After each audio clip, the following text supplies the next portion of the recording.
The Gauteng Growth and Development Agency, GGDA, want to revive interest in the export market. The province's chief exports include precious metals, base metals and mineral products. Saki Zamxaka, who is the CEO at the GGDA, contends that the market is more to offer and requires more participants. He joins us in our studios here in Johannesburg. Mr. Zamxaka, good morning to you and welcome to Morning Live. Good morning, Palisa. Thank you. Thank you so much for coming through. Now, let's just start first by understanding or you reminding us of the mandate of the GGDA. The Gauteng Growth and Development Agency is an agency wholly owned by the Gauteng government. We mainly are responsible for two things: facilitating economic growth in the province and promoting trade and investment. Now, your site says that you've assisted about 1,567 businesses to thrive, but I would want to believe this is just a drop in the ocean.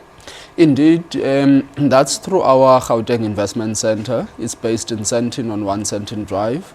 And the main purpose for that, we call it a one-stop shop, where you have different services that an investor coming to Gauteng would want, starting with visa applications if you're from outside of the country, revenue services, environment impact assessments, municipal approvals, incentives by the Department of Trade and Industry. So we try and make it easy for anybody who comes here to have one place that they can go to. So that they can finish everything all at once. Precisely. Without having to travel around. But in terms of what we're talking about this morning, export market, what prompted the need for a discussion on exports? Gauteng is effectively the manufacturing hub of South Africa. A lot of the manufacturing activity happens here. Also, Gauteng accounts for a third of the country's GDP. So if really South Africa's economy is going to grow, a huge portion of it should come from Gauteng. And our view is part of the growth is looking at markets outside of South Africa. So we've looked at the rest of the continent as a potential, particularly East and West Africa. We're putting a lot of efforts into that. We've looked at some markets in North, like Algeria. And we're looking again at the rest of the world, our traditional markets in Europe, but also we're looking at Eastern Europe as new markets where we've not traditionally been dominant. So the markets have already been identified, Yes. like you're mentioning, some parts of the African continent and around the world. Yes. But is it going to be easy for these entrepreneurs to actually tap in those markets? How are you going to be assisting them? It's not easy, which is why we're getting into this drive of having the discussions on what can be done on export. So one, there are some incentives from the Department of Trade and Industry, which may include participating in trade missions to the countries of interest, information about the political and economic environment, information about regulations, export credit insurance at fairly discounted rates, funding, whether it's working capital funding or investment required through the Industrial Development Corporation or the Development Bank Southern Africa. So there are various instruments that are available for potential exporters. All right, so you're partnering with the Department of Trade and Industry. Indeed. What is their role in this regard? Is this just the incentive part of things, or do they even go beyond that? Most of the things I've mentioned, export credit is through the DTI, the insurance, but there's even some direct incentives, whether it is tax-related incentives for exporters or subsidies for equipment or some of the manufacturing related. So there are specific incentives depending on what sector you're looking at. All right, so who are you looking for specifically? I know there's an invitation on your website, but who is this message aimed at?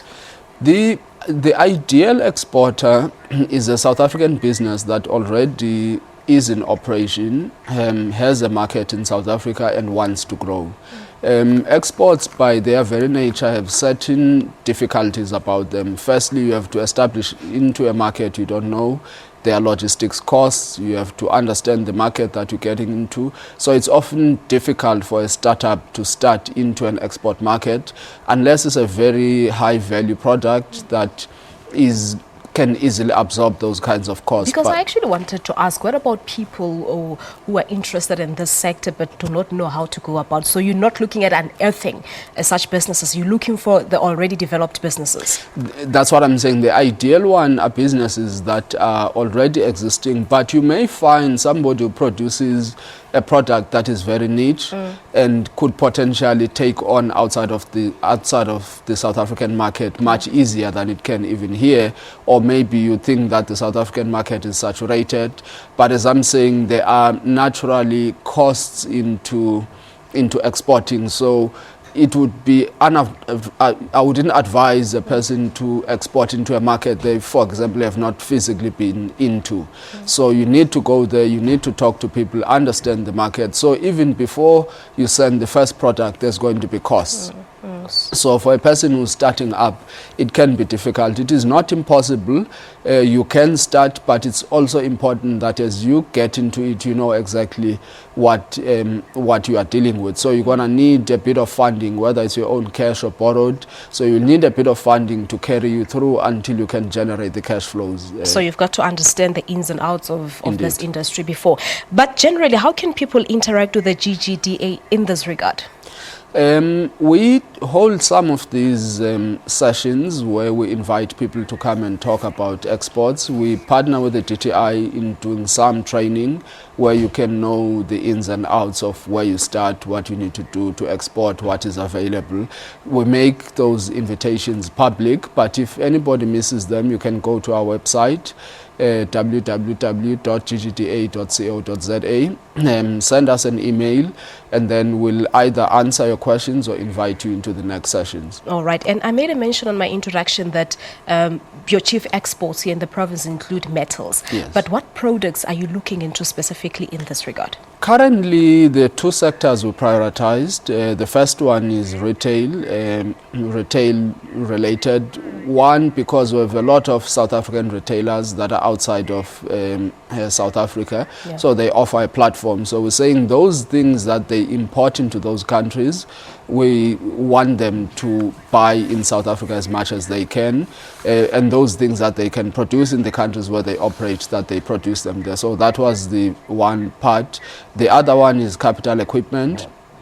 We partnered with the Council for Capital Equipment Exporters who do mining equipment, engineering equipment, which we're naturally competitive on as South Africa. So those are currently the two sectors that we focused on, but we don't exclude anything. If somebody has any other product they want to export, we'll give them support.